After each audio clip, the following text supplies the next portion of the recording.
And welcome to Liberty Under Attack Radio, your home for anarchism in action. I'm your host Shane, coming to you from a location that you've seen in the news quite often recently, right here in Austin, Texas. We go ahead and pause that so we don't lose stream quality. More on that in a moment here. This podcast is covered by BIPCOT no government license, so has reuse and modification to anyone except for governments and the bludgies thereof. You can learn more by visiting BIPCOT.org. So before I bring in my very special guest, let me tell you, I guess, a little story here. So in the summer of 2015, I found anarchism and started exploring the vast swaths of information that is out there. From Austrian economics to the various anarchic schools of thought, anti-political solutions to the problem of tyranny, which has been, as you guys know, my focus for the past 3 years. And most importantly, in my opinion, is crypto-anarchism. I did my first Bitcoin transactions in 2015. I discovered folks like Amir Taki and learned about the Silk Road. I also came across a bunch of interviews by a man that you may be familiar with. His name is Cody Wilson. Let me just say, I binge-watched everything that was available then, and even went through the process again recently. He's not a political crusader for the anti-libertarian party. He's not an armchair philosopher, and he's surely not a bullshitter. This is why I respect him so much. He's doing everything in his power to fight the state and restore autonomy to the individual, most pertinently in the realm of self-defense. We'll get more into this, but right now he's fighting 4 or 5 federal lawsuits, and he needs your help. If you care about the Second Amendment, if that's more your sort of thing, personal defense, or just hate the state, give this man some money. If you're a member of the NRA, cancel that shit and give your money to someone actually trying to defend your Second Amendment rights. He said that. I didn't not, say that. I didn't say that. He said that. Not, the conceders to the state and all. So visit defcat.com. Again, defcat.com. That'll be rolling there at the top of the stream if you forget for some reason. And if you forget defcat.com, I mean, you need to prioritize your life. So, Cody Wilson, welcome to Liberty Under Attack Radio, sir. It's truly an honor. How are things going? Good. It's good to be in a good setup again. Can you hear me just fine? Hey, I guess if you guys are on the stream, can you... I miss a lot of this, like Liberty Radio and stuff. All I really do is Ernest Hancock stuff anymore. The old crypto shows moved out, so now this is taking me back to the last couple of years of the crypto show. I miss it. Yeah, I used to do a lot of stuff. I remember I watched a lot of episodes of the crypto show, and randomly you just kind of drop in because they were here, right? Why not? Why not just hop on and do some every radio? night that they were here. You would just choose half the time to ignore, whatever coin somebody was selling. But yeah, man, I would always listen to them go, and the end of an era. Yeah. I don't know. It's interesting though because there's kind of this joke like, oh, another libertarian podcast. So there's still a lot of podcasts out there. I think that joke applies to everybody. Just another podcast. Yeah, in general. That's true. Yeah, there are. That is a pretty mainstream thing now, huh? Yeah. So. Look, everyone's listening to a podcast, at least 1, 2. And more people listen to them and more deeply than they do any other type of media. So I'm not knocking you. Oh no, people gotta have just their podcast that they listen to. So yeah, and really, regardless what podcast it is in the anarchist libertarian circles, it's definitely a whole hell of a lot better than what they're going to get from government-controlled media or the NPR podcast or whatever. So I guess even though I talk a lot of shit about a lot of libertarian podcasts and political crusaders, I think it's still at least a little better. But I guess let's go ahead and get into this here. So since I've watched and listened to almost every video or podcast you've been on that's available on the internet, my goal is to make this at least a slightly different conversation than ones you've had in the past. We'll obviously cover your story. We kind of have to do that. We don't. If you want, only if you want. Well, I want to obviously. Yeah. I want to obviously, but I want to focus more in on kind of the more recent stuff because. It's interesting and kind of the more recent developments. But and also we got to talk about the new promotion you're running this week because you've got quite a battle ahead of you. You're just fighting the State Department this time. There's quite a few different jurisdictions and such involved. So it's just expensive. It's not necessarily harder than the last battle, but it's just spread out. It's everywhere. We'll talk about it. Good deal. So then I've got some. I was going to cover some other unique subjects, but I put out a post on Fascist Book, and there are probably like 50 comments with questions. Oh, so good. we're not going to get to all of them, obviously, and some. I don't know, the free market, not really the free market of ideas. We'll go rapid fire if you want. People ask weird questions when it comes to you. Dude, it's all good. But send me a weird question. That might be fun.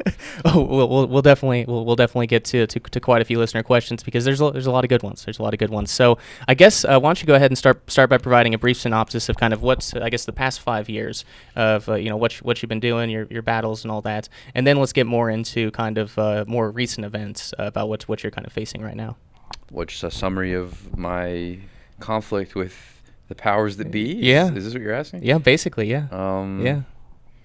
Well, okay, this like loops everything up into the present. I was not anyone in particular. You want me looking at you or looking at the thing? But either way. Anyway, so monitoring look, I stuff. went to the internet one day. I was in law school here in Austin, and I said, of course, this wasn't just out of the blue. I had developed my philosophy by then, but I said, look, the public, if you'll give me money, I think it'll be about 20,000. If you'll give me the money, I'll print you a gun.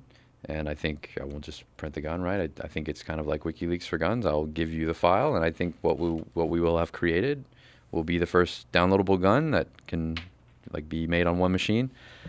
That happened. The public gave me the money. I made the gun. Long story short, of course, there were a lot of road bumps. There always are, because my method is always go out and be like, I'm doing this, and everyone's like, no, you're not. we're going to stop you. And then that cycle began to repeat itself over the years. I got in trouble for publishing the gun. And you can stop me at any point, but You're good. Go ahead. I got in trouble for publishing the gun with the U.S. State Department. I knew I'd get in trouble with somebody. It ended up being the State Department. And then I told the public, look, okay, to bail us out here, I will make you this machine if you want to buy this machine that can help you make guns. So to fund that new round of trouble, I started selling this machine to people, and I built a factory that's around us now. A lot of that factory is built in Bitcoin. A lot of the Bitcoin that we got in 2012, 2013. And then that business grew, and it's a very decent business now. Like, we fit within the gun industry, and of course we were able to buy ourselves, fund a lawsuit against the State Department for many years. We won that lawsuit.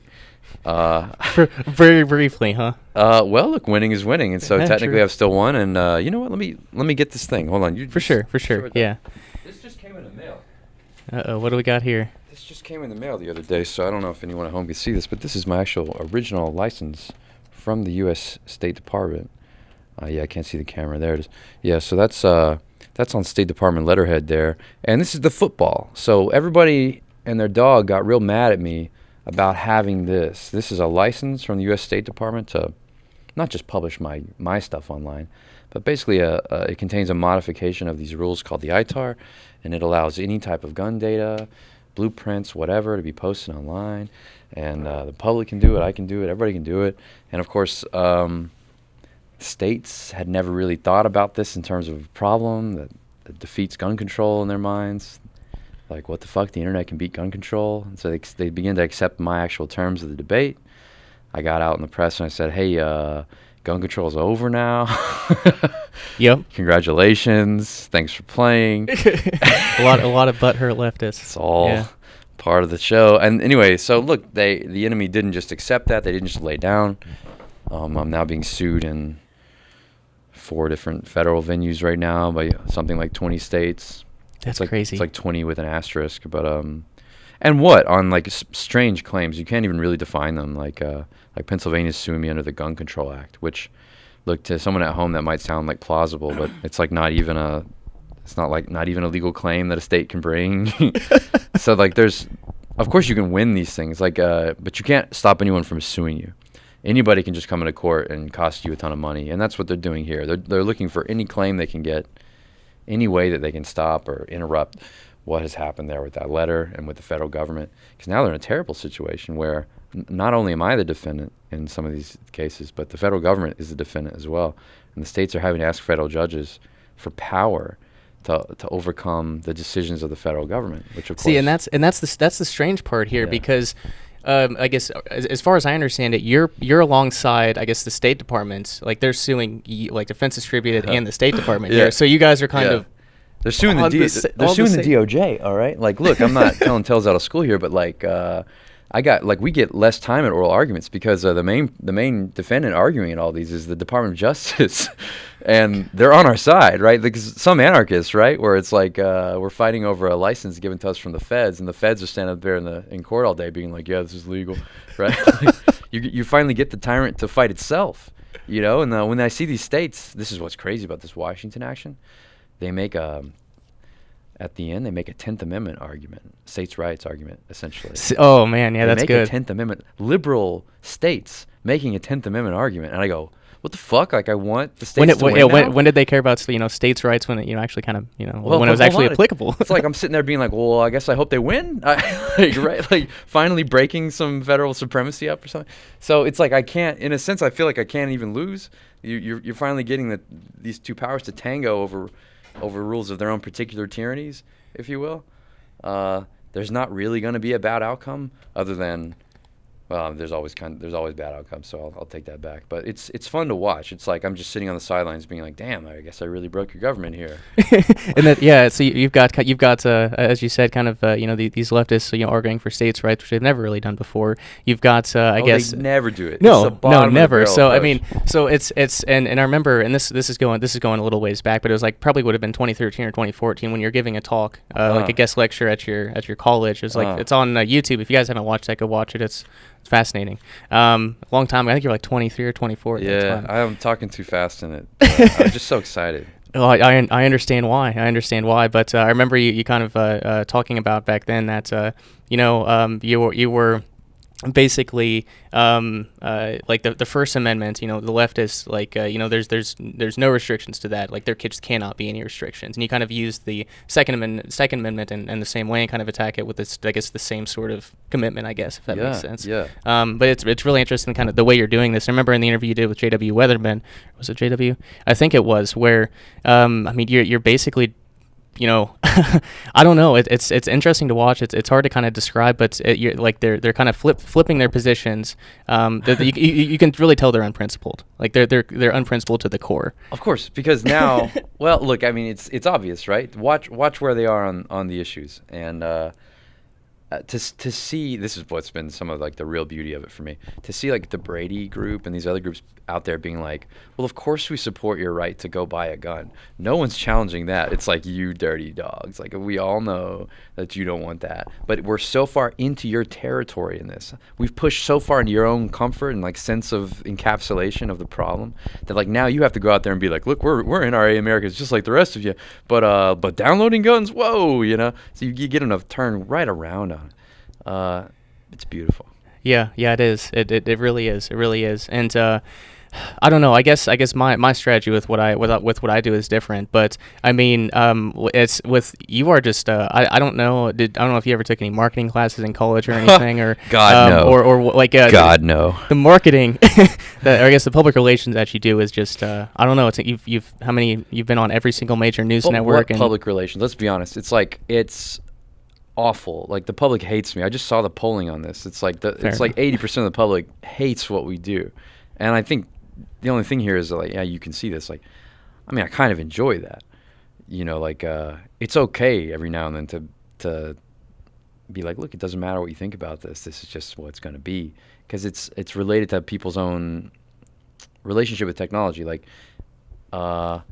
nobody accepts fate more than they do in like a technical bundle, if you will. People are like, well, I guess that's just, it's only going to get better. And so people accept progress and the myth of progress. And so when you can turn that around and be like, oops, I guess your technology is going to ruin your life, people are like, oh man, damn, well, I don't like it, but I guess there's nothing I can do about it.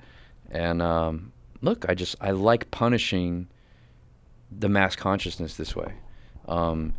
It agitates and it forces them eventually to come to some type of, look, you can put your head in the sand on this one, you can, but it forces you to consider the issue the way that the media presents it to you. It's like, okay, next week you're going to die because everyone can download guns now. And you have to be like, how do I feel about that? Am I ready to die? Right, and I guess the point I was making, obviously not normal marketing and public. I don't know if there's really such a thing as normal marketing and public relations from, I guess, an anarchist perspective, especially in a servile society. But I guess what I'm saying is throwing that bombs through windows. It's the historical position. I guess so. I guess my point was that I mean They just can't ignore they cannot ignore the issue. I mean, you keep getting invited on Faux News, Communist News Network, all these other they still have you on there. I say no to most things, by the way. Really? Yeah, like, because I still have things to do. Like, I can't go fly out and do stuff, and I'll let some people come here, but only 2 or 3 times a week, and that's when it's at its peak. We still run a real business. We still do a real thing here. Right. So I take opportunities which I think are exploitable to some degree. Most of the time I end up on the right side of those, I think, but we can disagree, I guess. So I'm opportunistic about media. I don't think somehow I have a special genius for it, though. I don't know. I guess I would kind of disagree. You're not required to.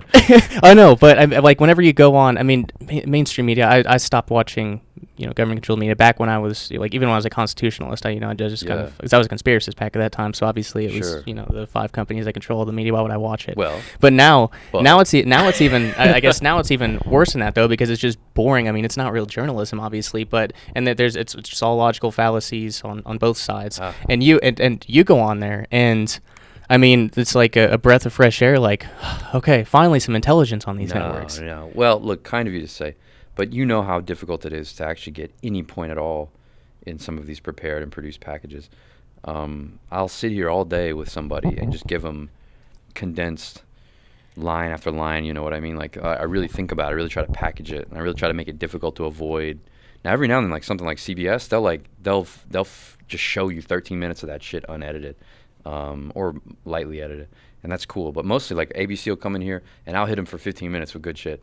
And can I swear on this? Oh, yeah. Yeah? Hell yeah. Okay. All right. So, and then I'll watch, like, Dateline or Nightline, and it'll be, like, 30 seconds of me saying some asinine shit that didn't, and that's usually how it is. They want to keep, especially our ideas, they want to keep that out of the discourse. It's all about get him to say some crazy shit about guns, get him to say some shit that has no context and people don't really get it, like. Because I'll drop some theory and people will be like, people just think it sounds like a madman saying some shit about the apocalypse or what, you know what I mean? And like they'll just run with that. Yeah, 'cause I mean you're trying. I mean that's I guess I've heard them argue that before. Like, you're just trying to destroy the world. Right, that bring kind it of down. shit. But I mean, some of that's the old anarchist tropes. But what you can do is you can give them, I think, lines that are just so sticky that they just can't not run it. And if you're able to package it just right, you have a point. You can have 1 or 2 points in these type of quotes, and people will be like, "Oh, damn," they'll get your point. And that's the best hope I got. I can't pretend like I can control it.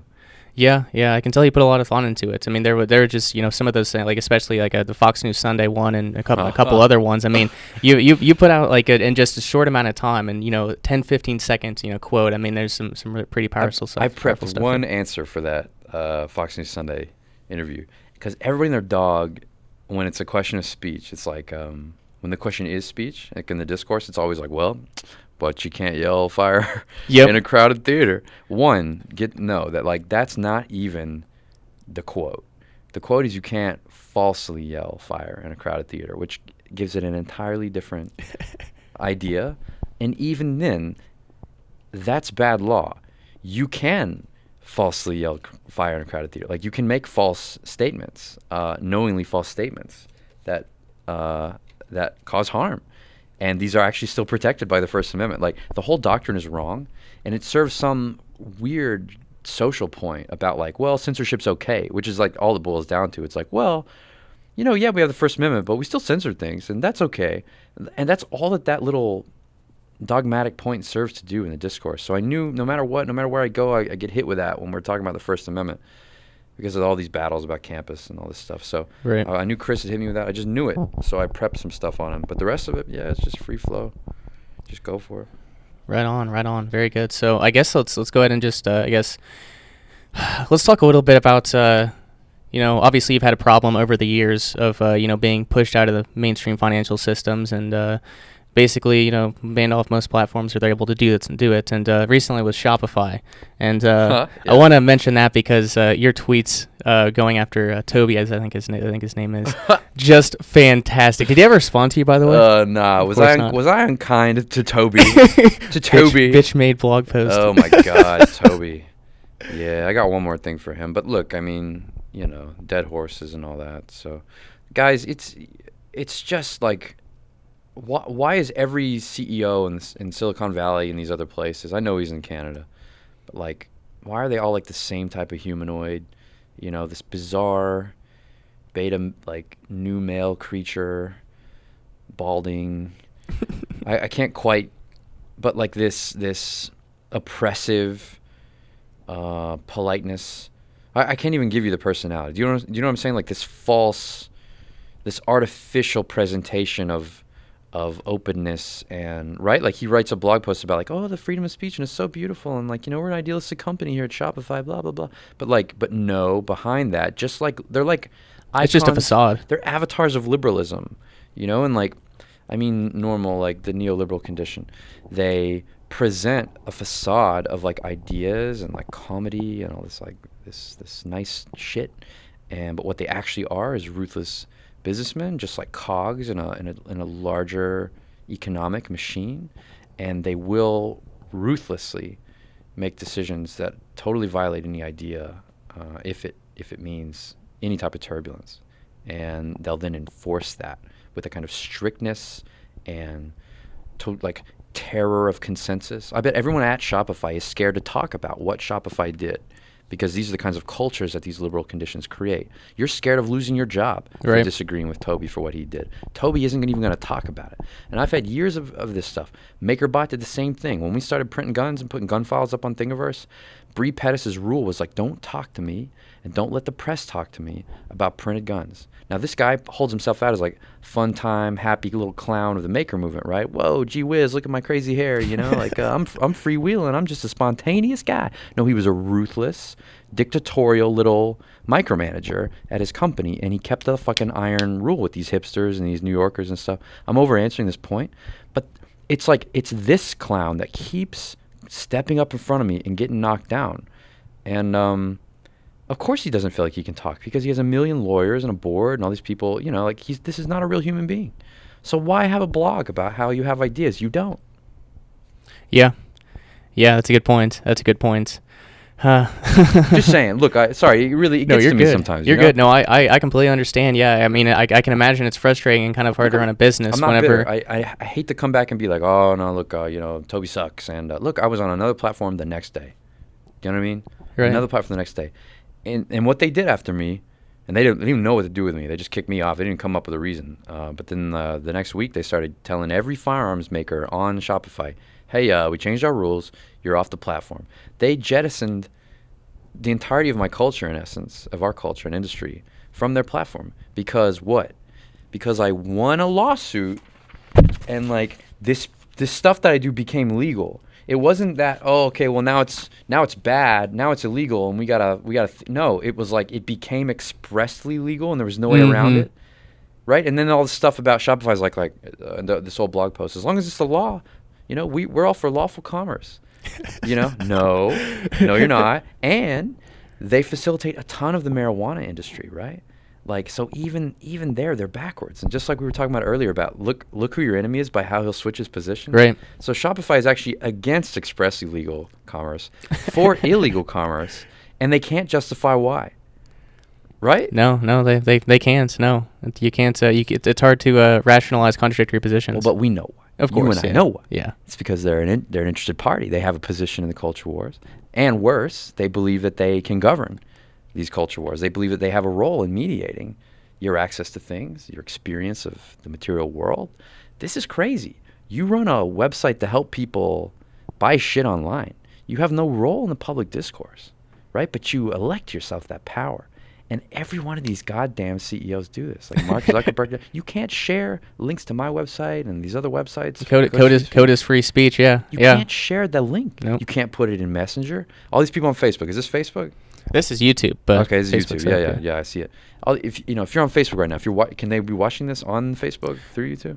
I don't know. The point's not necessary. Anyway, you can't share a link. Facebook will control your ability to share a link. Why do they deem that they have the power to do something like that? Yeah. Where does that come from?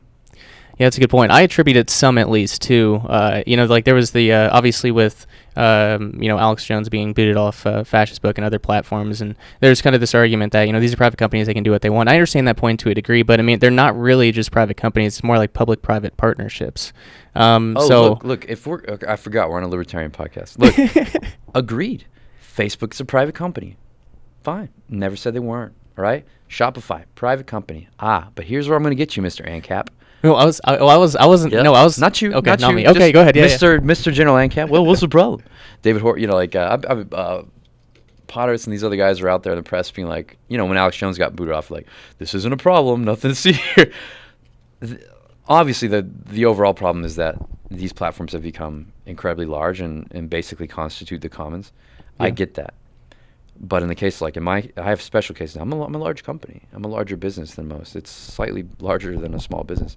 I have special contracts with these companies.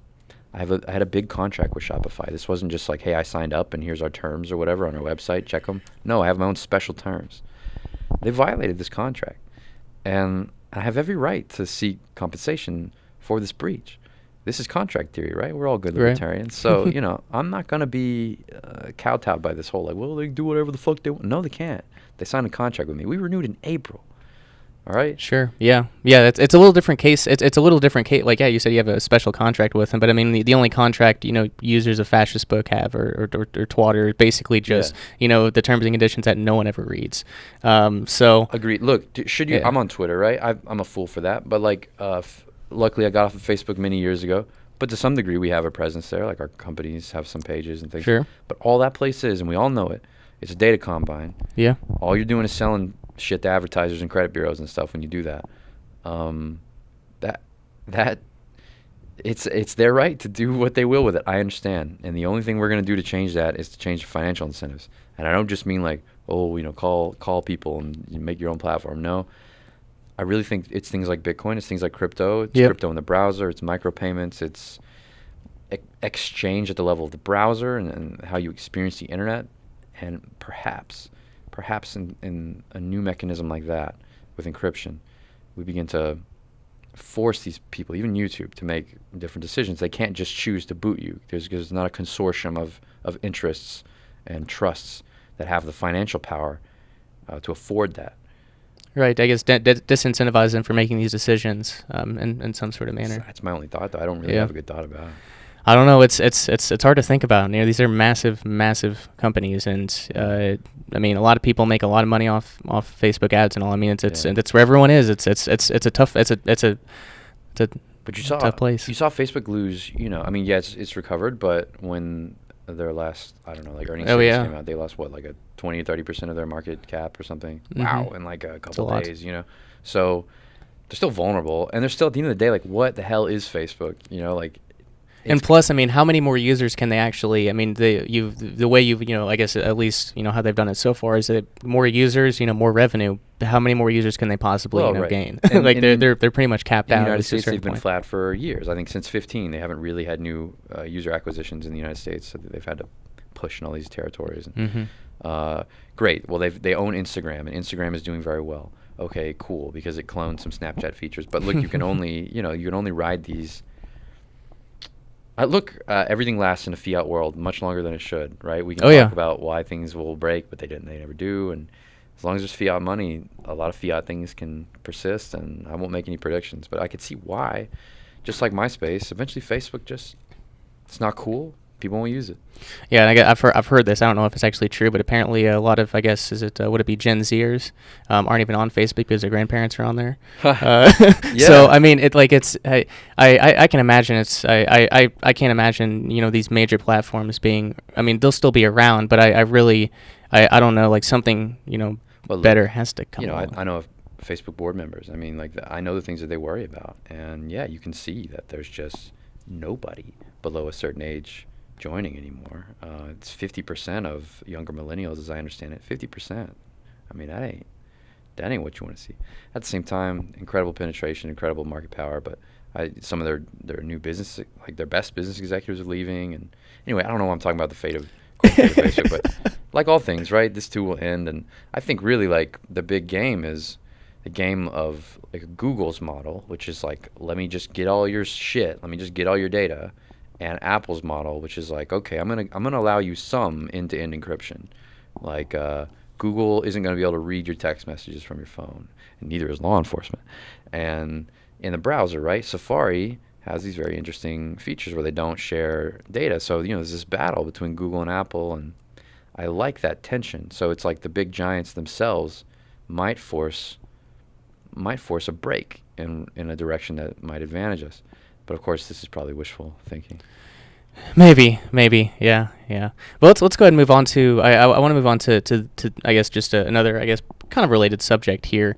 I've heard you say, and it might have been in JW's interview or whatever. I've heard you say before that libertarians and some anarchists aren't interested in politics, and it kind of seems like you're arguing that they should be, like, paying attention to the presidential election. What's going on and all those sorts of things.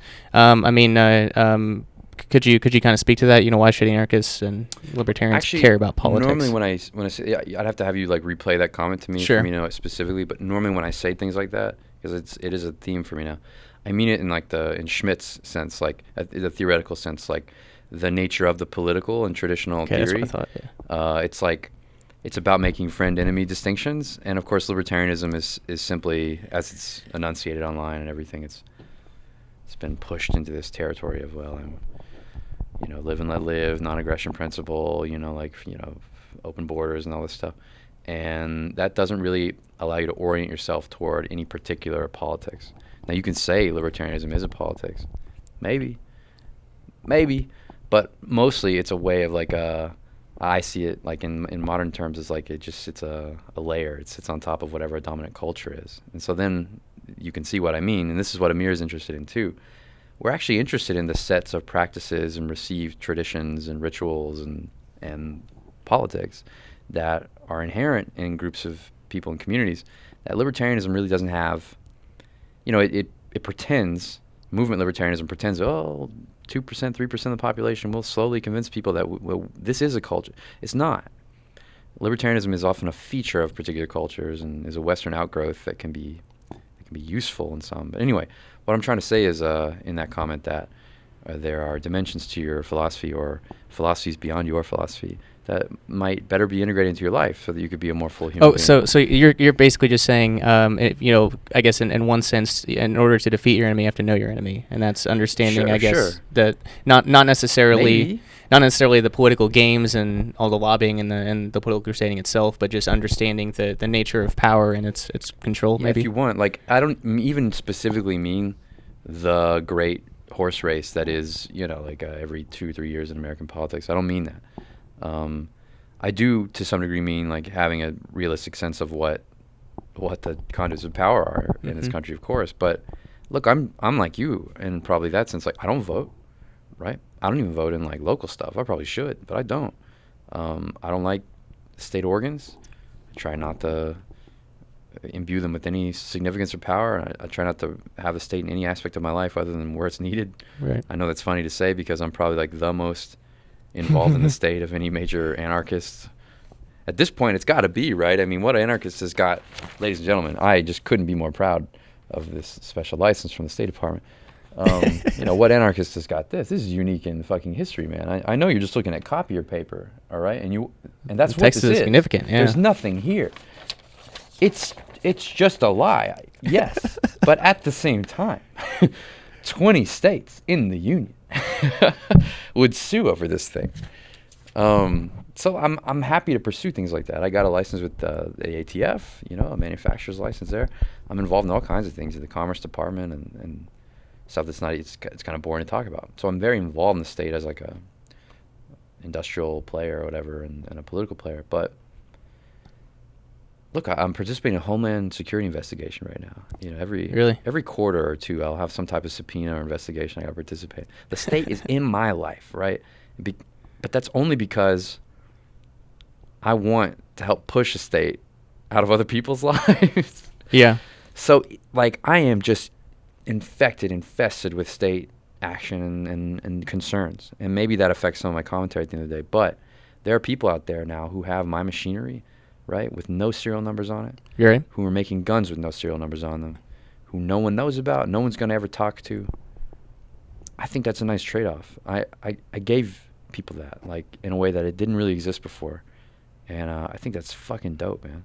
Yeah, that's true. I just want to step in here again and say that, as I said in the beginning, Cody's got I guess 4 or 5. I guess he's got a bunch of fights going on in 4 or 5 jurisdictions or something like that. It's hard to keep track of, but go give him some money. He's running a very special promotion right now. Defcad.com, DEFCAD.com. So you accept. How many people on this stream right now? Got 74 right 74. Now. Look at the patch. Look at the patch at DefCAD and Ghost Gunner. It's a fucking awesome patch. I think we're about to sell out too. We had 1,000. I mean, I'll sell some more, but shit, it might say sold out on the site. Well, I'm still seeing people buy it, but anyway, if I start seeing it not sell anymore, I gotta go put that back up. Sure. But yeah, look, we're raising money. Watch the video, share the video with your friends.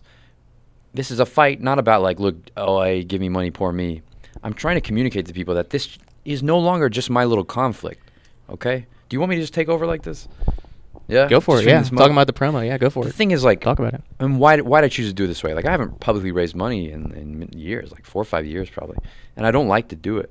But there's no better way for me in this moment because, of course, I had a hearing on Tuesday, and I have this judge in Seattle is going to rule on Monday, and people are going to see that news and stuff, and I want to contextualize it. I want to promote it, and I want to put it into a package where you understand, wait a minute, this is about my right to do these things too. This judge has a restraining order right now against the government, but a thing that this restraining order does is it currently makes it illegal. It is illegal until August 28th in this country. You're not going to believe what I'm about to say. It's illegal to post any technical data related to guns to the internet. And you're going to be like, well, bullshit, I can post a picture to Facebook or whatever right now. Yeah, you can, and they're not going to prosecute you, but that doesn't mean that it's not actually illegal to do it. Do you understand? The legal situation in the U.S.'s grand arrogance is that, like, it actually controls that activity. And though it's controls. Yeah, no, I know. And though it has elected in a settlement with me, one at the end of July, though it has elected to now decline this power, right, to give up this power. Oh, thank you, United States. Oh, I don't know what you'd do if you didn't. Though it's elected to do that, a judge at the prompting of many states has said, no, federal government, you must continue to control this. Like, so it's this fiction about a fiction about a fiction. But you should still know that the current state of the law, quote unquote, is that you can't have a gun forum. You can't share data online about making guns, repairing guns, files about making guns, right? The software for making them. And of course, even if this wasn't true, now we see how Facebook and the rest of these platforms are like, oh yeah, that's something we should try to control too. So this is the football, and it's your fight as much as it's my fight. Like, I'm not going to spend all my money just protecting the federal government in Seattle District Court. You know what I mean? Like, this is absurd. Like, I have to tell other people about this, and so we're running this promo at DefCAD. Very good, yeah. And you accept Bitcoin Cash, and obviously the good old Federal Reserve note as well up there. It'll all be Federal Reserve notes. It will in be, like 2 weeks' time. Yes, unless well, that'd be. So I don't know if I'd like that too much. Like, yeah, Cody, you can pay your legal fees and you know what? I'm actually getting a little bit better though. I mean, I've a lot of my lawyers have been around so long now that they do accept payment, or at least partial payment in Bitcoin, and some of my vendors here accept Bitcoin, some of the employees. So, and of course at DefCAD and at our Ghost Gunner site, which is our main business, we run our own BTC Pay server. You know, we're proud to, like, I love it. Bitcoin is always a part of the expansionary phases of our business because no one can take it away from you. I feel blessed to be here at every part, and like to have been able to continue in the fight because Bitcoin was there for me every 2 or 3 years. And it's certainly there now. Yeah, it definitely is. It definitely is. So on the subject of crypto, I wanted to bring up, there was an interview you did with Derek Broza, at least I think it was a few years back. Yeah. And he brought up altcoins, and you mentioned that Bitcoin is where it's at, and altcoins are escapism. Of course. And I said that before the ICO craze. Right. Yeah. It was a Bitcoin maximalist position before that was even really coined a term. I think it's not really a secret that I'm a maximalist. I'm involved with the Satoshi Nakamoto Institute, Pierre and Michael, and of course, even if I didn't want to be a maximalist, their personalities are too strong, and they rubbed off on me. But I've always been a Bitcoin guy. Okay. I've never really been interested in, like, Ethereum. I was given a chance. People don't know much of this about me, but I know Vitalik, right? Like. Wasn't he? Didn't he run around with a mirror? Of course. Yeah. Okay. I thought I saw him in the dark wall video. I used to have to throw Vitalik food because he couldn't eat. You know what I mean? Like, that was the situation. So we were given a chance. Amir and I were given a chance to have tons of ether, right? To help promote this thing, and we both declined. It was the same thing with Mastercoin. And no one even remembers what the hell that is. I don't. But exactly, right? We were like, when Ethereum came around, we were like, it's another Mastercoin. Why do people do this, right? They're like, oh, it's Turing complete. Wow. And that makes it a good money. How? Oh, well, something smart contracts. It's like, Jesus. So anyway, like, I'm not trying to talk shit. I don't want to get involved in the coin war games. I really don't. But it's okay. JW and I covered that yesterday. I've always been he's pretty harsh. I don't care. I've been given chances over the years, even before the ICO craze, to do like, oh, Cody, we'll help you do DD coin. I don't like scamming people. I don't like getting involved in shit that I know I can't stand behind. And I only feel resolved about Bitcoin. I mean, that's just where I am personally. And I can explain to you in Austrian terms why I think Bitcoin is a good money, right? It's a hard money. It's a deflationary money. And of course, as a store of value, it's equally compelling. But none of those arguments ultimately matter to me. Like, it's animal spirits. I'm a Bitcoin guy. I'm going to stay in Bitcoin. Does that answer your question, or did I even? Yes, it stop does. You You answered it. Yeah, it makes sense. Especially altcoins are escapism, and I really like that interview because, and I kind of held this frustration for a while as well. But I mean, you're talking about like I guess you kind of said something along the lines of those fucking people could make it, and in the mainstream, so now they're trying to fuck up Bitcoin or something. Well, I get why they did. I love it. I love that sort of thing. That's pissed me off for so long. Yeah. I've forgotten about that, but that predates. Look, man, I sat there and watched all this ICO stuff, and everybody was like, "Oh, get in."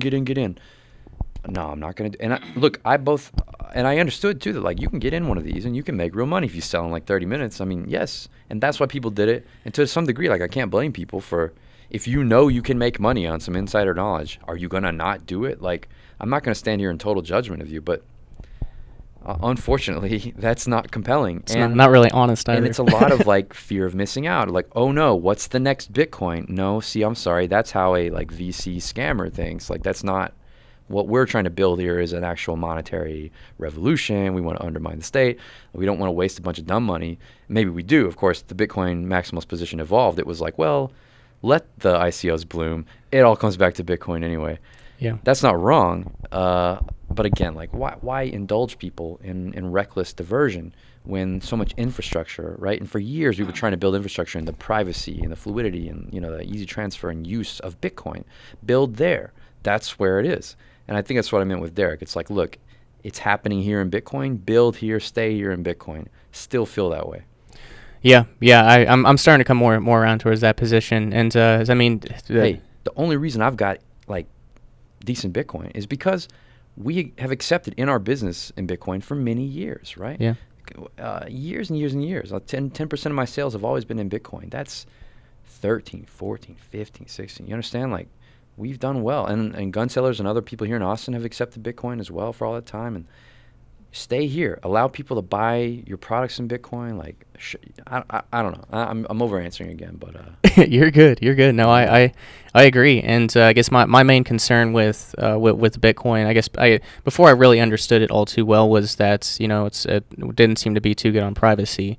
And now that I know a little more, there are ways to.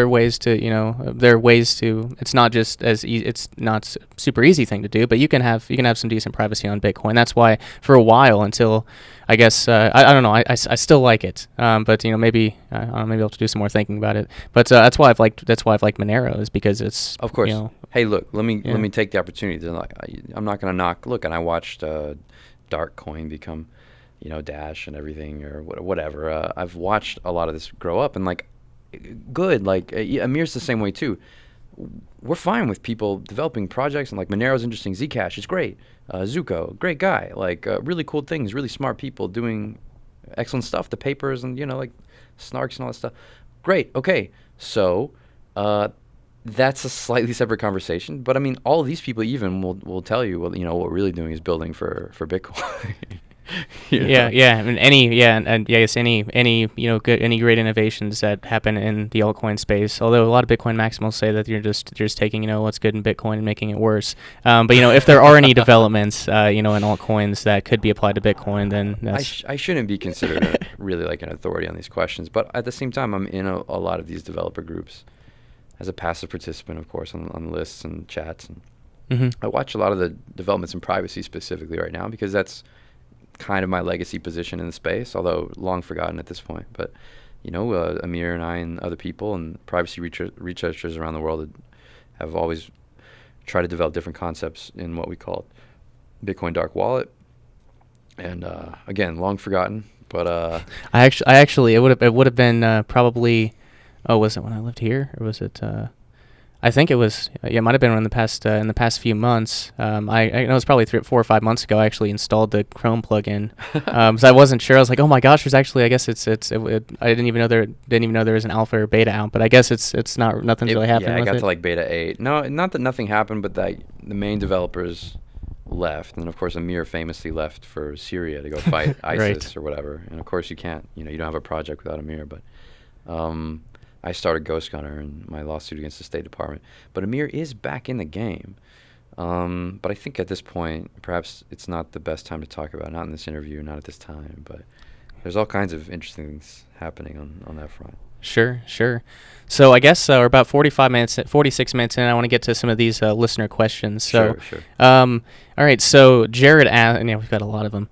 So Jared asks, and I fully support this question. When will you release the designs on how to build a recreational nuke? Well, aren't they to some degree out there, right? Like I found them. I don't know if you've looked hard enough, but I mean, recreational. That's what it comes down to. A lot of the nuclear stuff is out there because it's so interesting. I would say, though, that like if it's of a design that's... Look, I'm actually taking your question seriously. If it's of a design of sufficient like compactness and only a few kilotons or something, I would think that this is probably actually considered controlled by the Atomic Energy Act, and there wouldn't be a way that I could release it to you. Not that I've got the kind of engineers over here that could even put that together. But at the same time, like these things aren't... Look, this is post-war technology, guys. It's pre-war technology. It's not... Well, I mean, this is funny to say. It's not rocket science, but I mean, it is rocket science. No, obviously, nuclear stuff is very hard. But the principles are all there, and you can understand them. And it's an afternoon of Googling can get you most of what you need to know, really, if you want to get started. And I think there's a guy, I think it was Erwin Strauss, who actually, it was a book that Olympics Unlimited used to sell. I think it was like How to Make a Nuke in Your Basement or something. So I actually found on some archived website, I actually downloaded a copy of that. Just not that I really I haven't even opened it, but it's just that, why not download it? Well, there it is. That basic human curiosity and inquiry, or like will to inquiry, is why I think what we do is unimpeachable. Because of course it's absurd to print like a plastic gun. And it's a plastic gun, a Liberator type pistol is incomparable compared to like a real gun. It's not even a question. But that there could be an apparatus that could stand in between you and somehow decide for you that no, you don't get to have this. You don't get to think about this. You don't get to see what this is. That it would block your basic human curiosity. I'm going to download this just to have this and like maybe poke around with it. That's the worst thing to me. That's the thing that has to be fought to the death. Yeah. Thanks for bringing it up that way. I agree, and I guess I'll mention this, that one thing I've done, I discovered this, this alternative freedom, or this alternative flavor of libertarianism from the 60s and 70s called Vonu, and I found a bunch of these old, extremely rare publications, and one thing I do through one of my outfits, Libertarian Type Publications, is I get these paper publications and I type them into Word documents, and it's a very tedious task, and then I digitize them and just give them away, stealing them for posterity. Good. So I completely I agree with that mindset for sure. I don't know what to say. Like, a lot of what we build here and done here, look, we got no patents on anything that we do. We have no copyright, and somehow you can make it. Okay. I've made pretty decent money over the years just giving shit away. Do you know what I mean? Right. So you can live out your ethos. You can even take care of yourself living out your ethos if it really matters to you. And I think another thing we do is we provide an example of what that looks like and how that can be. You can build things for people, provide services, and then do what I consider to be like public goods, provide public goods, contribute to the commons. And, of course, that's contributing to the overall body of knowledge, which will benefit your fellow man. Yeah, I agree. And I've seen this question come up a couple times in chat. So what does the flag mean behind you? Man, look, you got to work, all right? Here's the thing about signification. Like, it's not as good for me to just sit here and tell you, Okay, I will give you clues. This is the best I can do for you. But look, this is an important point in Bojard. You have to bury the name of God. Okay, I'm not just gonna point at this flag and be like, this is what this flag means. That is to destroy it. All right. So I will tell you, James Fannin, Palm Sunday, Goliad, Texas. Now go. That's the best you're gonna get. That's interesting. Yeah. So I guess on that note, and this was actually a question. It was Publix. It was actually a question from my dad. He asked. Is he watching? Is your dad watching? I don't know. Fucking with you, man. I don't know, but I know he's not watching. So. He watched the Fox News Sunday thing and reached out to me. Oh hell yeah. I guess he had some nice things to say, but he asked, do you have a political bent? If not, what philosophy do you subscribe to? Anarchism or what? How has your philosophy evolved? That's a deep question. I like that. It's certainly multiple questions. Of course, I have a philosophy. I'm in general an individualist, right? I'm an American individualist. I think I'm a practicing anarchist. I have a deep hostility to the state, which is more than theoretical. It's quite practical. My bona fides on fighting the state are as good as any man's you might meet, I would hope, at this point. So I hope that's not in doubt, that I am at least an antagonist of the great state, the United States, and it's several states. It's little powers. But of course, this isn't a politics by itself. I believe in the radical conscience of the individual. I take a Nietzschean like cast of the view of history. I think that democratic institutions are regrettable, but unfortunately, like liberal institutions are the best we've got. But we have to resist liberal institutions because the only thing to be gained through them, by them, is in overcoming them. And it's probably the purpose of societies to produce like moments of genius and technical projects or like cultural projects of genius. And that's all that makes life worth living. And people have to be free to be able to pursue totally irrational, radical ends, because that's the only place that like new things come from. The interrogation of like the irrational and the exuberant and the transcendent. And when you begin to actually explore things in these terms, you then get a contact with conservative philosophy to some degree, not necessarily revolutionary philosophy, but now you get to where my philosophy is heterodox. Who do I read? What have I evolved from? All my reading is post-Marxist. I believe deeply in the semiotics and like fatal strategies of Jean Baudrillard. Of course, that's how I try to do everything that I do. I don't believe in something like the real world. I don't believe that there is such a thing as the real world or truth. So I'm still a postmodernist, but my suspicion is that objects in the world are more intelligent than subjects and human beings, and that strategies like mine and the use of the internet are more intelligent and more capable of defeating programs of rational structure and cybernetic control, like from governments and individuals and human alliances. Is that a good little package for you? It is, yes. It's a lot. Yeah, yeah, it's a lot. And I can't say. I mean, I've mentioned this to other people too. It's like, damn, Cody mentions these folks so much. Maybe I should actually read them. And I plan on doing it at some point. I say it for a reason. But yeah, no, like I don't expect people to read Symbolic Exchange in Death or something. But there is a lot of fun there, and I think this is what like guys like Kampot do and stuff.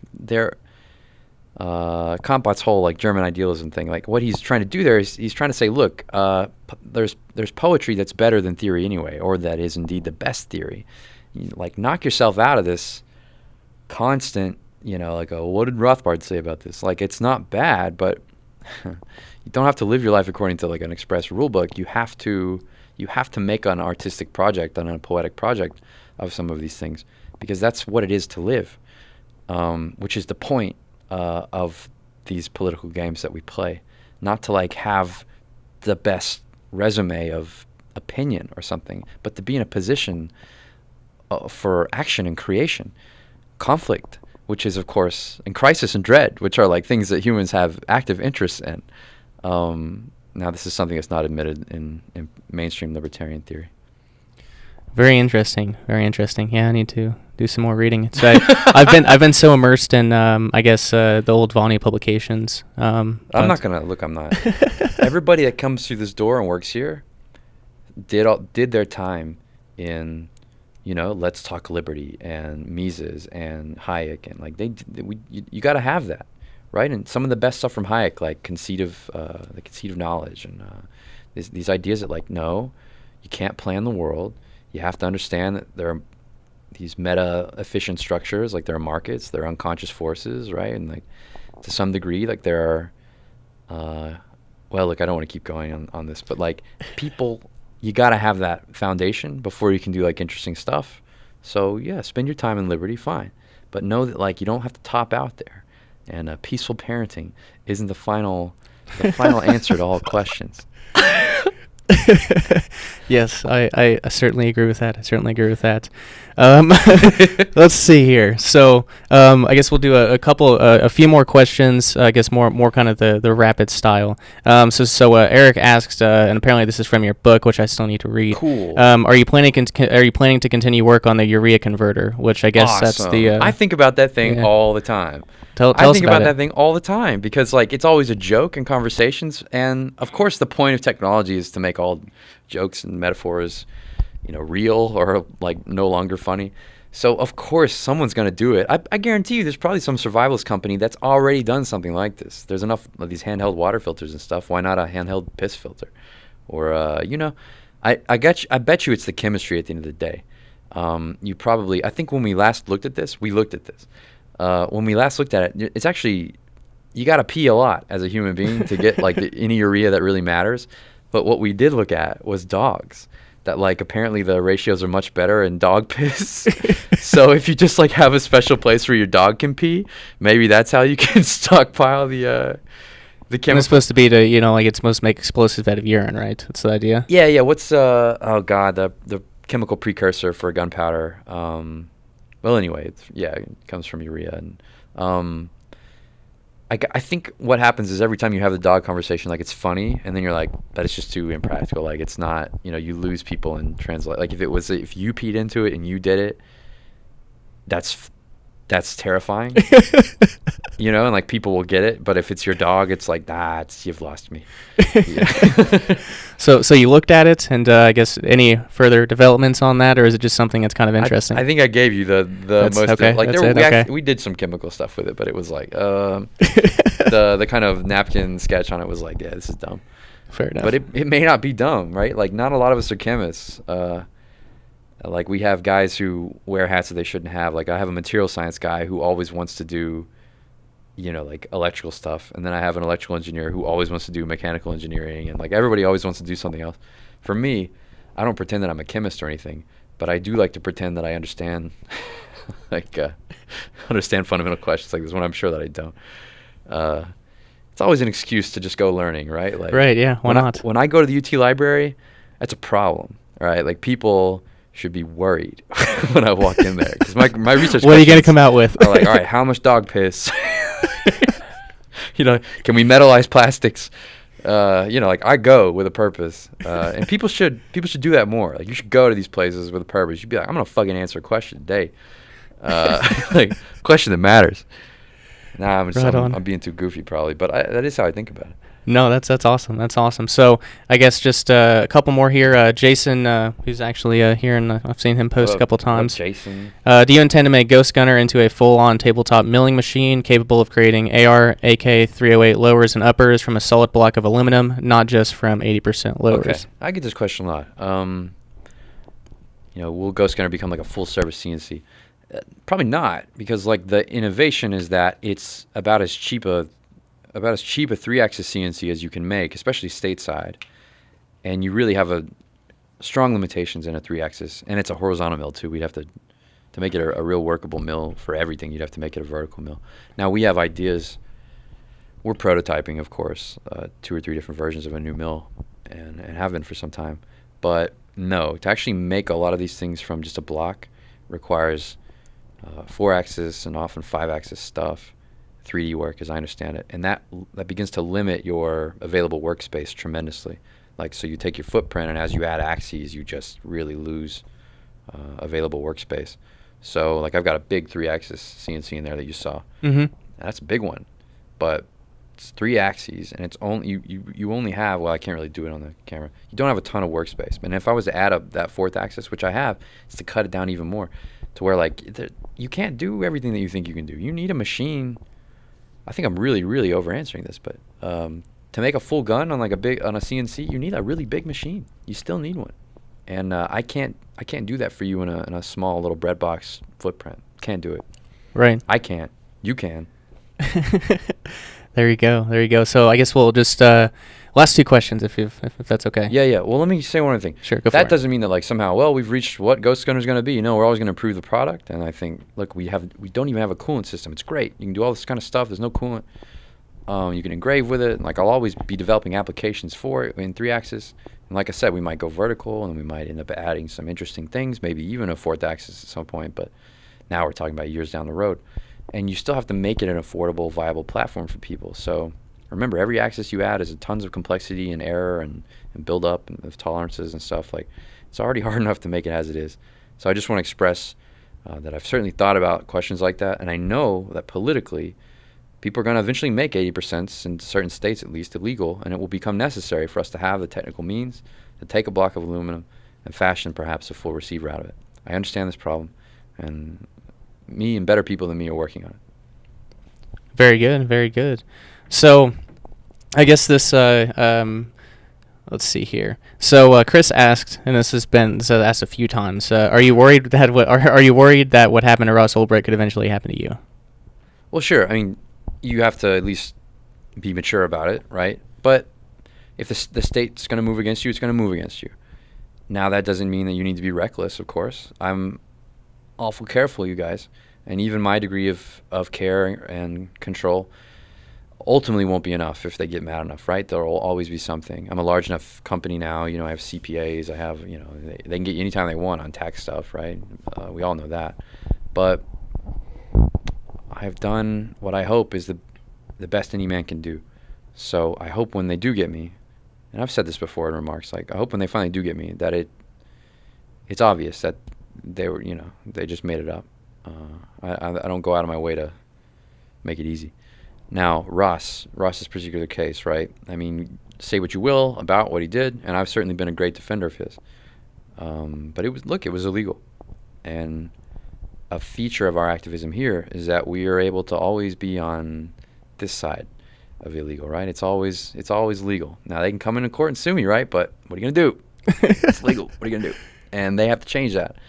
And that's always fun. You get to hide behind at least that fig leaf there. And that makes all the difference for me right now. I know one day it won't. And I know one day it'll make it seem like I was foolish. But I believe that we've been able to move the ball to some degree down the field and prove a lot of things, sell a lot of stuff, like make a difference in how people think about this debate, the gun political debate, if you will, maybe Bitcoin and other things. But we've been able to do that because we've done things within the law and making use of the contradictions of the law.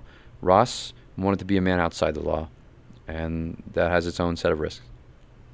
Yeah, it does.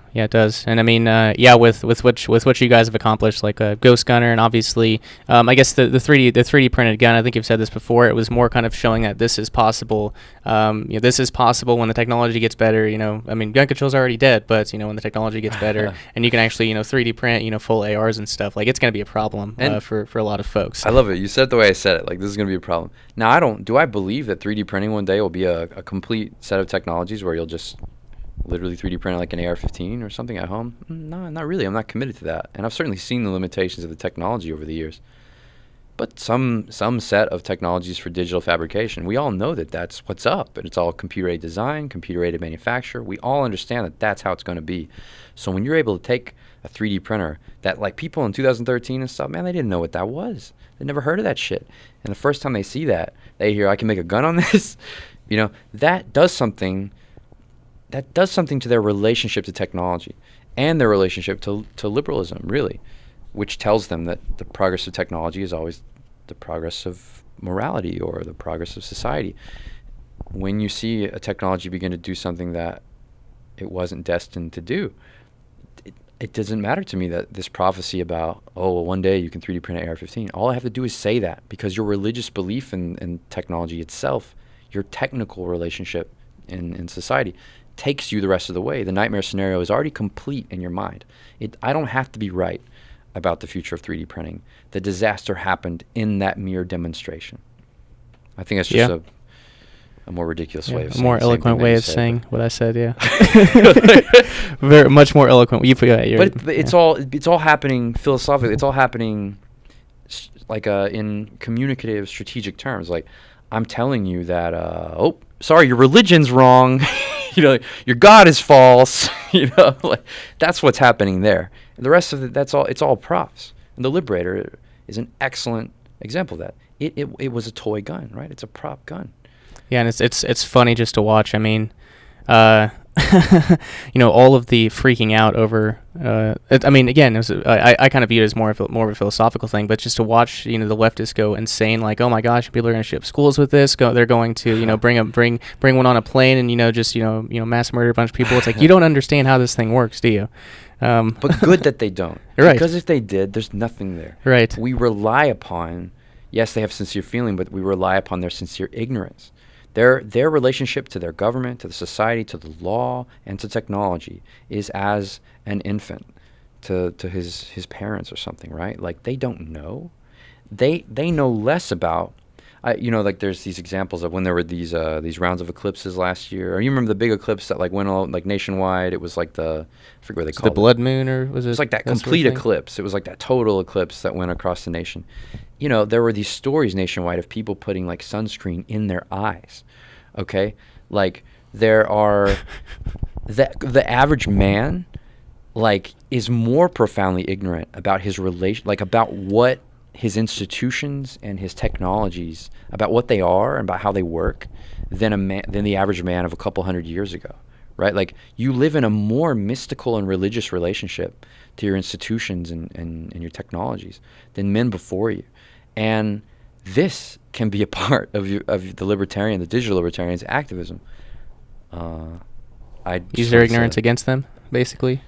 No. Well, sure. Yeah, use it against them. Yeah. But I mean, just use it. Yeah, just use it. Fair enough. Okay, so I guess this last one it'd be a good way to tie a knot on this conversation. But when you look back at this entire journey from the initial thought of the printed 3D pistol, and up until today with your permission slip, basically, and has it? I love my permission slip. Has it turned out anything like you could have ever imagined? I'm gonna frame that. Do you understand? Like, that's going to the frame shop. Oh yeah. It's like gonna go up on that wall. I'm gonna get like some golden frame or something. Yeah. You'll have to repeat the last part of the question. Sure. So when you look back, I guess back into 5 years ago when you first thought of the 3D printed pistol up until now, how I guess could you have ever expected things to turn out the way they have now? It's so ridiculous.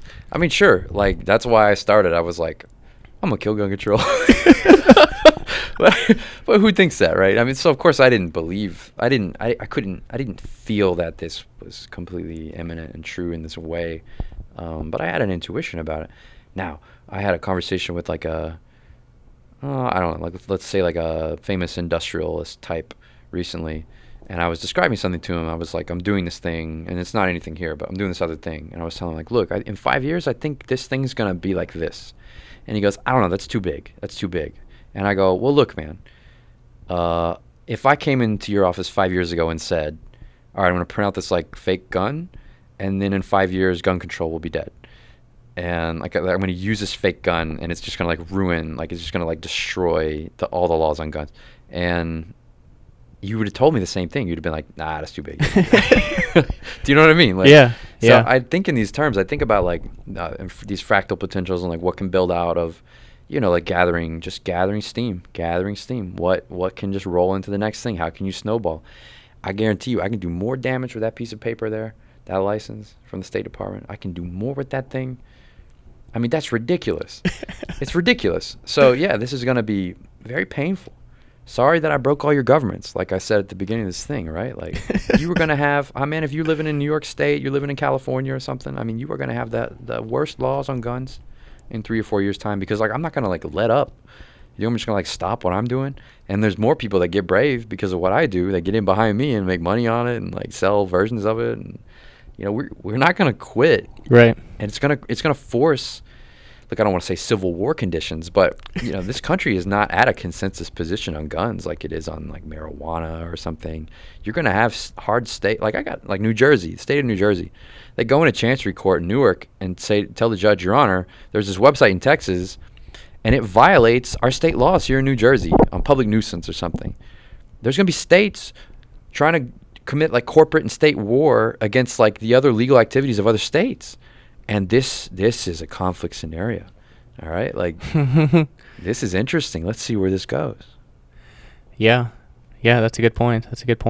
Yeah, it's certainly very interesting what you've been able to do, and I want to thank you so much for all the work that you've done. I mean, there have been a lot of folks like me who came across you and Amir and folks like that who have really seen the potential in crypto anarchism and open source and all of these things that can truly liberate the individual in one way or another. So I guess that's there. Okay, there's one other thing I wanted to bring up because someone said he's not going to give you money if you don't do something. So and again. We want to, how much money? maybe I don't want it. So yeah, again, defcad.com. Help Cody and Defense distribute it out. And these. So like final sudden death dare here. What is this? What do we got? He said, Cody, if you don't state your opinion on anime, I'm not donating to your campaign. Anime is real. Trump made it real. And look, my opinion on anime.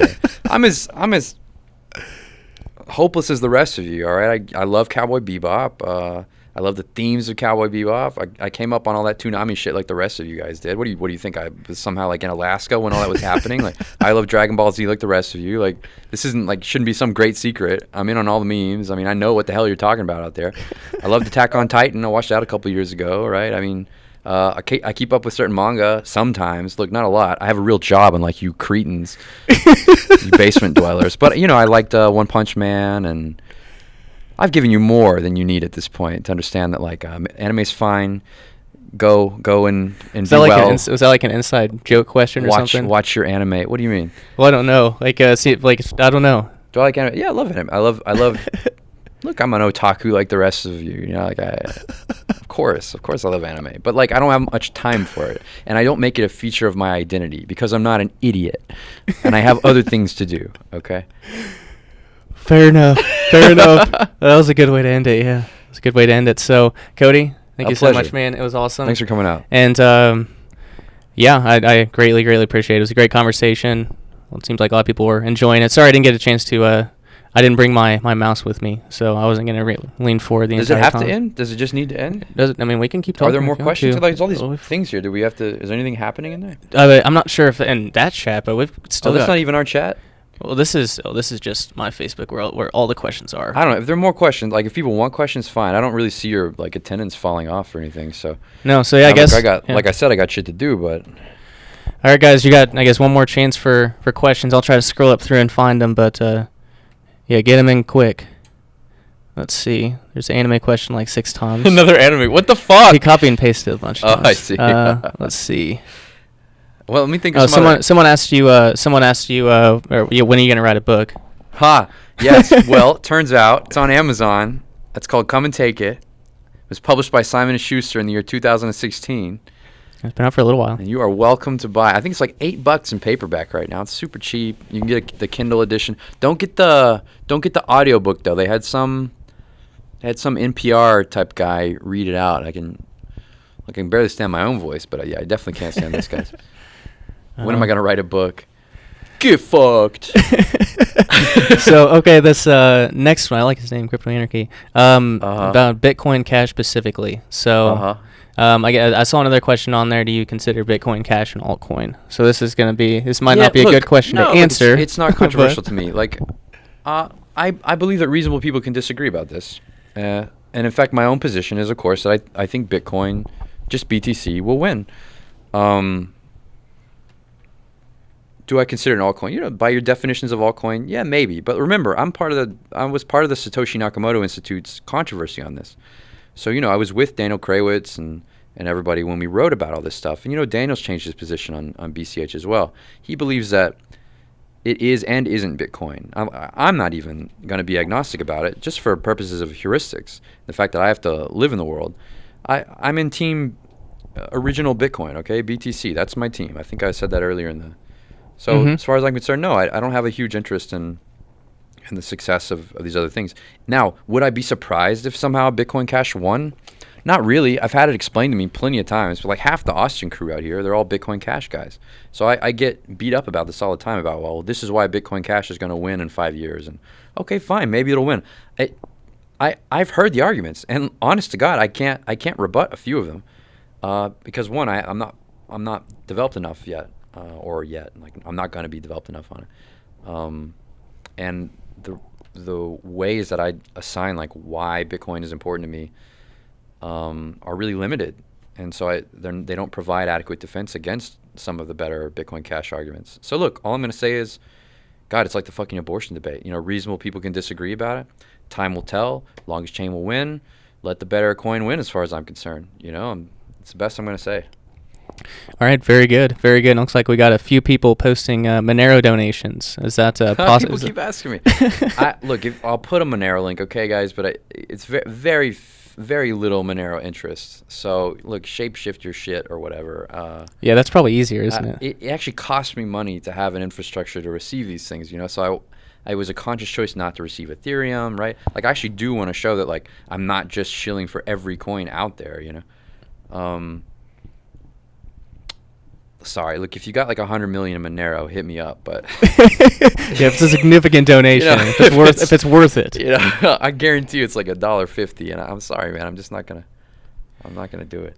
I guess we got one other one, and that's actually a decent legal question. Cody, are you required to collect home addresses of people buying your milling machine? Can you ship it to a PO box, for instance? We do ship to some PO boxes, but for purposes of like there's some compliance screening that we do. We do the barred party screening for the ITAR and other things. This doesn't get in the media much because most of what you hear about us is like, oh my God, no background checks. They don't check anything. But for purposes of our screening, yeah, we actually like to see a billing address, right, related to a credit card. Now, if you do pay in Bitcoin and stuff, like there's some other components to that. But the way our checkout flow is, like, we like to see a billing address. But I'll ship to a PO box if I believe that you're a U.S. person. That's kind of what it comes down to. So I don't know if I quite answered that for you. It's a yes and a no. It just depends upon the situation. Like I said earlier in this interview, I don't know if you were here, but I'm involved in. I always get like caught up in these investigations and stuff because, of course, they're not just going to let me have a successful business. So I always know that undercovers are buying our machine, and police are always buying it and stuff. And they're always asking you to cut corners and do things that are illegal. And of course, you just have to have an SOP that guards against that. That's just how it is. Like, so if I want to have the nice little business that I want, I've got to do the very basics and screen against certain records and make sure that I'm not selling to fucking terrorists and shit. Yeah. So I guess when I've seen this a lot too. When are you going on Joe Rogan?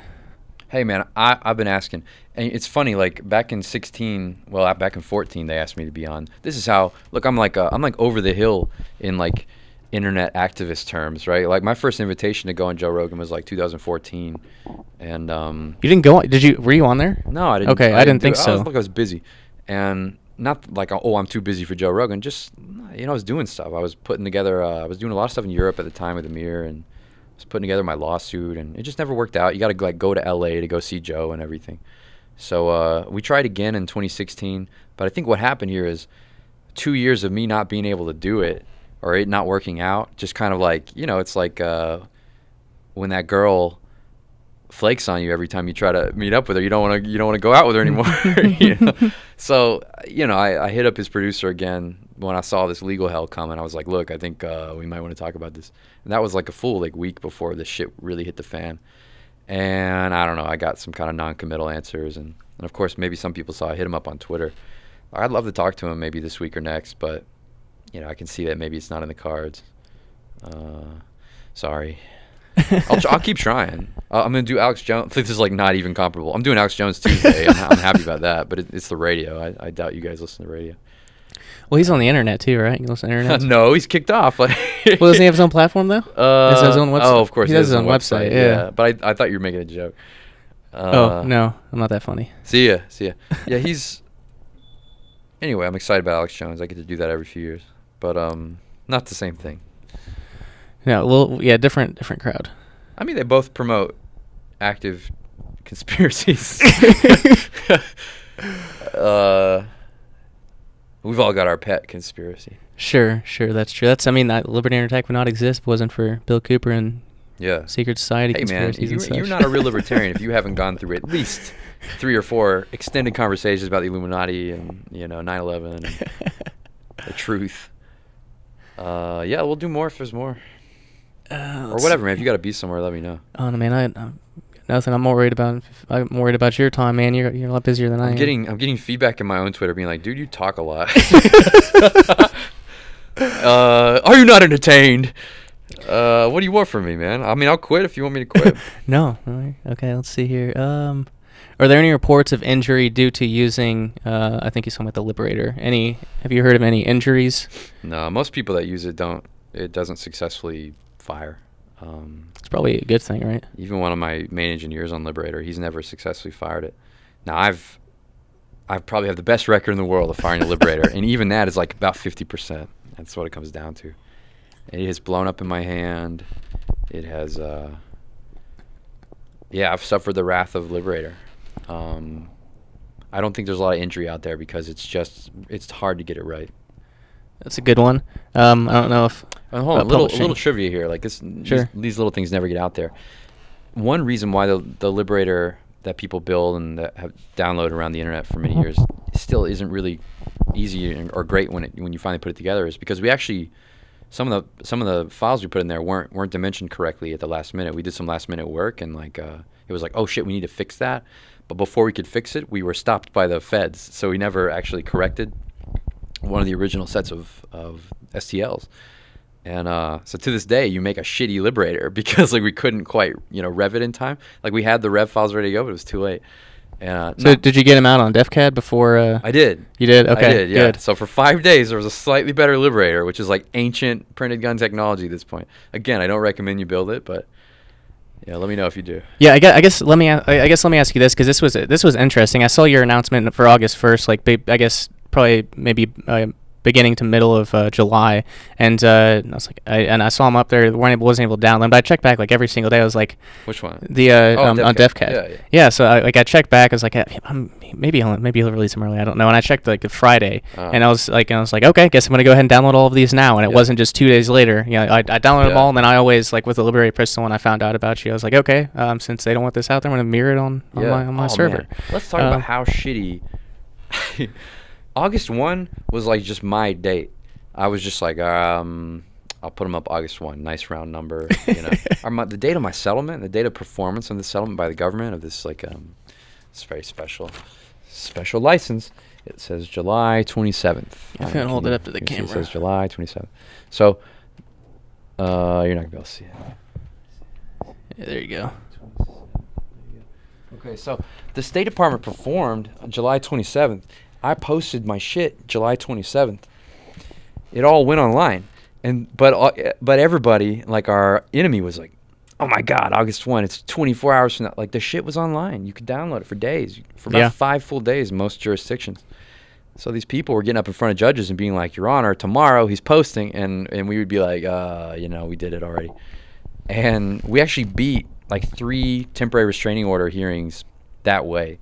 Judges was that intentional, or did you just okay? Well, I mean, did you kind of imagine that there was going to be some sort of backlash that you didn't? Yes, because so in Texas, at the very last minute, Brady and Gabby Giffords, all these people tried to intervene in my lawsuit there. It was a day before it was about to be dismissed, and they tried to intervene. And I was like, oh God, they want to open up and make it last year's like this new round's going to.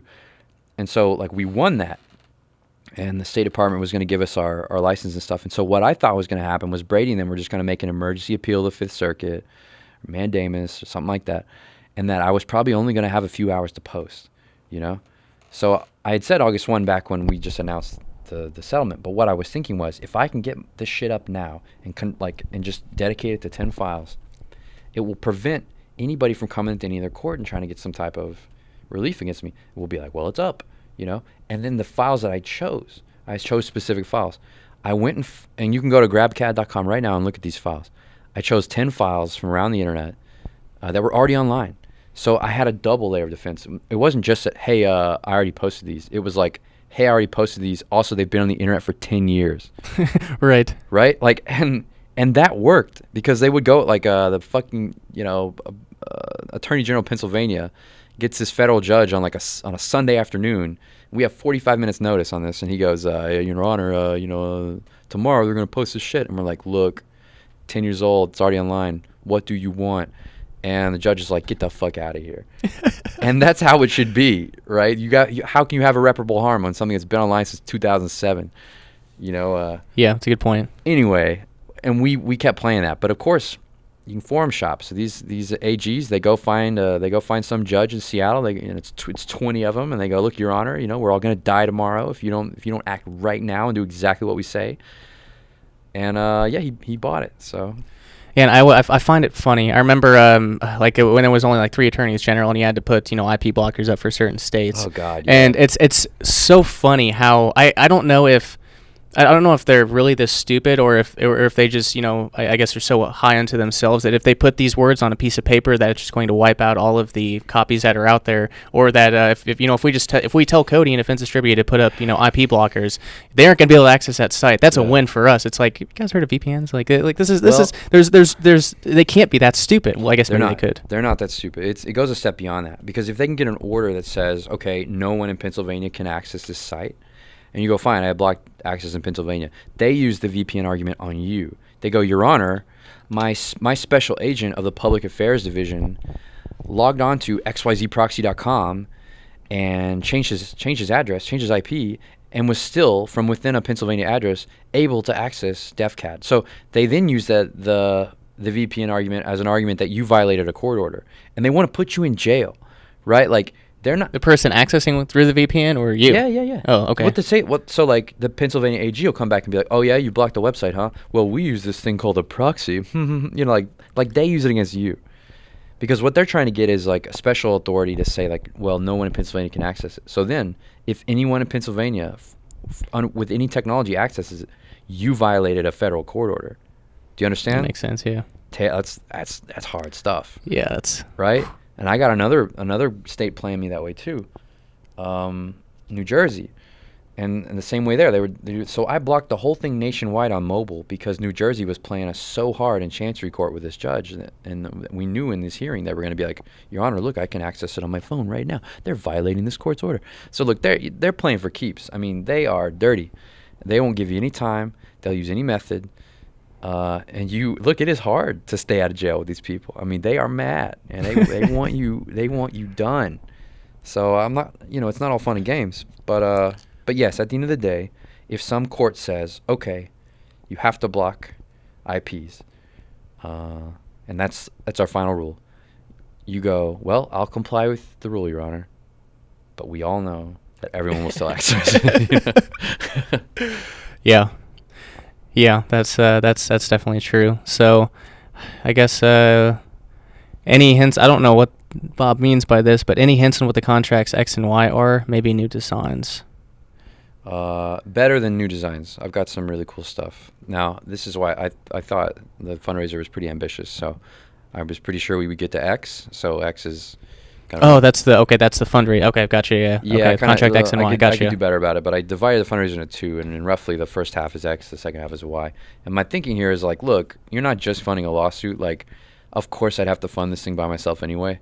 So what I'm thinking is like, if you're really willing to help me out and like spot us in court right now, that allows me to redirect that same amount of money into our own R&D, our own technology development. So I can be less conservative, right? Like if I'm just being actively sued and just like constantly harassing the courts, I was spending like $100,000 a week the past couple weeks, okay? Like in court, this is crazy, all right? So if I could have had just a little relief there, that gives me a couple months maybe even 6 months if like my fundraiser is successful, and that allows me to get in a better position technically and able to offer better products and stuff. Where instead, if I was just funding it without support, I might be really conservative and wait a year or something before I release something new. That was my thinking. Fair enough. Okay. Very good. I guess 1 or 2 more questions if you guys got any good ones. And let me see what my own Twitter says. I got a bunch of fucking messages. Let's see here. I've got a bunch of stuff too, but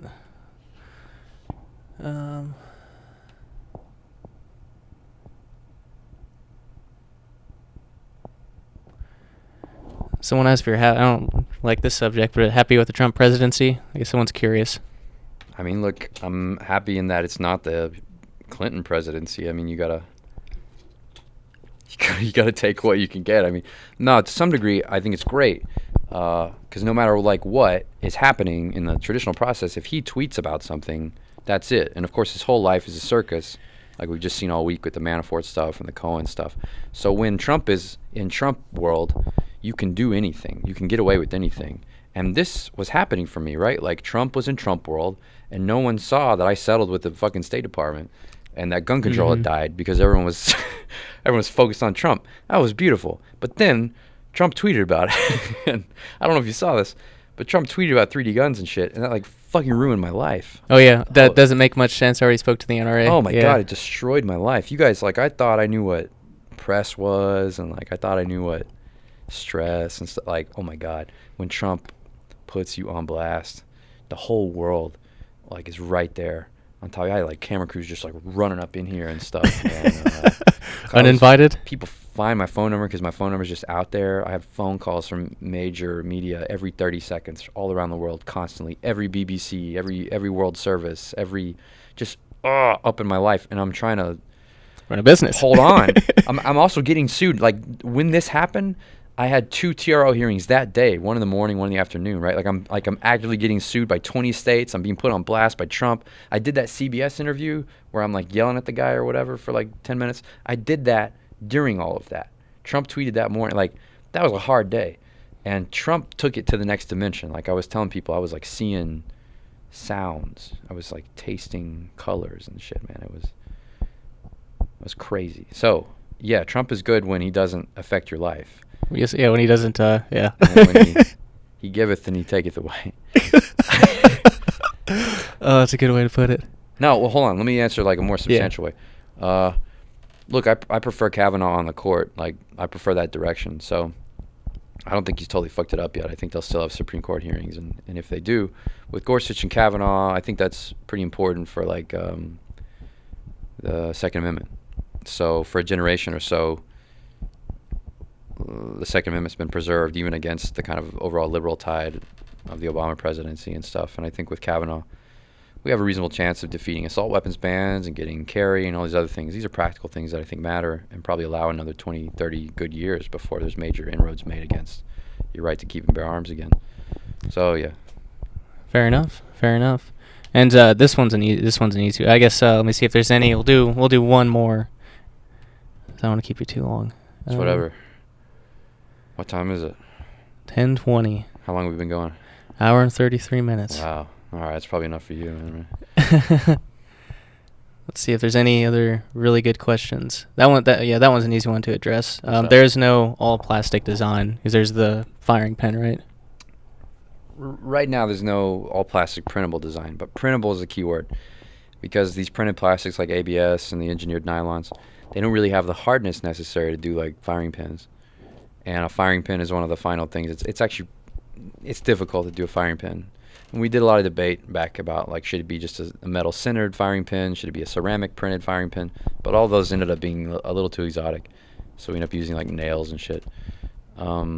Other people have gotten around this with different kinds of plastics that weren't necessarily printed, so I believe it's possible to do an almost 100% printed gun. I've never done one, and a lot of our work over the years when about once a year we'll still turn to like printed gun work.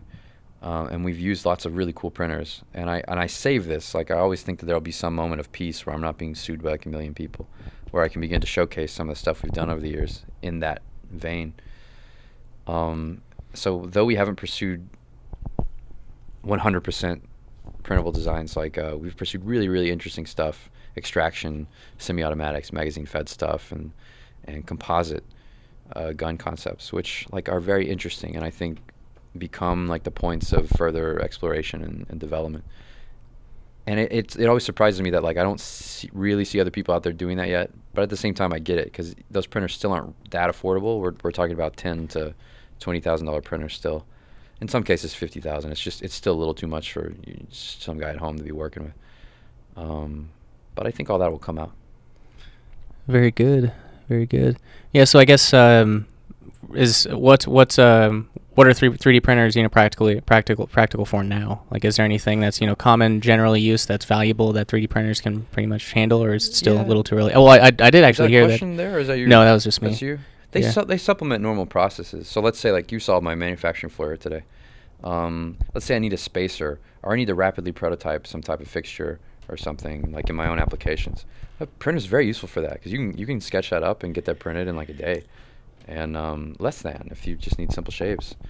Sometimes you'll have like an engineered part will come in from a vendor. It's not right. It's not spec. And okay, well, we're dealing with manufacturing. We can lose 6 weeks on this part and like spin it and wait and lose a bunch of sales and get a bunch of refunds, or we can modify the shape of the part with a printed component. Sure. Or you know what I mean? Like printers, they fit within the medley of techniques. So for prototyping and supplementing manufacturing, then. Or like if I want a prototype today on a fixture, I can get it. Like our first 1911 precision fixtures and stuff, we still print them. Like it's a necessary part of a prototyping process. I think it changes how quickly you can iterate, and that's why they used to call them rapid prototypers. So yeah, they serve that function. But I'll go ahead and say it. What's happening is a revolution in materials and the ability to really make finished functional components. So with composite printing, you begin to blur this line, right, between like, well, this is a prototype device, or oh, this is an end-use device. This is a finished good. It came right off the printer, and that's what allowed. I think that particular moment, that pivotal moment in the history of that technology, is what allowed guns to start flying out of printers. We were just lucky to be there. Yeah. Okay. Very good. Very good, guys. Again, defcat.com. He's got a lot of stuff going on. Lots of government agents to fight in court, and fuck lots of tyrants in robes. But I am optimistic about this. The law, they don't have the law this time like they did last time. Not that you need the law to win. Of course, you don't need it at all. They can win, but it's harder for them to beat us this time. We have a license from the State Department. You can't just wish that away. We don't even have to win on the First Amendment here, guys. This isn't like some judge finally has to recognize that guns are speech or something. We can win on very narrow procedural grounds, and we will, because no judge really wants cases like this. This is too hard, and nobody likes to work hard. Yeah, okay. Very good. Well, I guess I'll go ahead and wrap this up. Cody's got stuff to do, and I gotta drive home, which isn't like a half hour away, but still. I saw a tweet that I was a confirmed weeb, so I hope you're happy. Confirmed weeb? Weeb, yeah, because of the anime question. So I hope that you're happy. I've now ruined years of work that I've done to your reputation's gone. Elaborate myself as a serious person. All gone. You can blame the spammer in chat. All gone. So, but hey, maybe I'll give you some money out of it. It won't. Oh, man. Well, there you go, guys. There you go. Cody Wilson, again, defcat.com. I definitely need your help. Cody, I guess any final thoughts for the listeners here today, I guess viewers? Thanks, guys. I know I talk a lot, so appreciate it. It's good to be outside of the box of mainstream media stuff, and thanks for asking real questions. And I hate to actually communicate that I'm a real human being, so maybe I was pretending. Maybe I don't watch anime. We'll never know. But it was fun. Thanks. Very good. Well, yeah, Cody, thanks, guys. And thank you guys for watching. If you enjoyed it, subscribe to the channel. Again, defcat.com. I know he'd certainly appreciate your support. So subscribe for more streams like this, like JW Weatherman and all sorts of cool folks. We're doing a lot more of these, as I kind of have been already. So thanks, guys. I guess that's it for now. Later.